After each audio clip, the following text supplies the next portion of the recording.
Open any browser, Google search box to type like that, and go to this first URL asus.com, this official website. So just click on it. After that you can see this is 2025. If it is old, so no worry, because driver it is same. Just click on it, then click on support, then click on driver and download. You can see this is also model number there.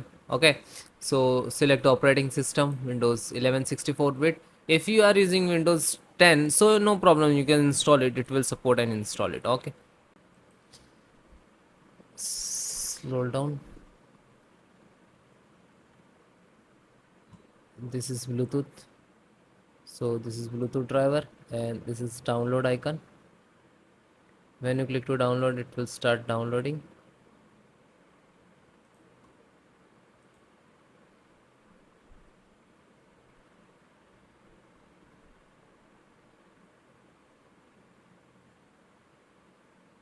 Then it is completed.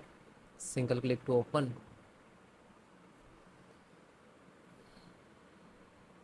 After that, click on yes, then click to OK, then next,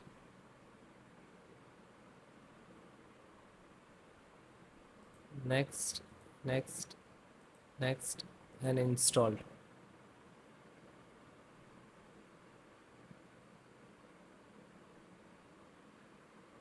And then restart your system.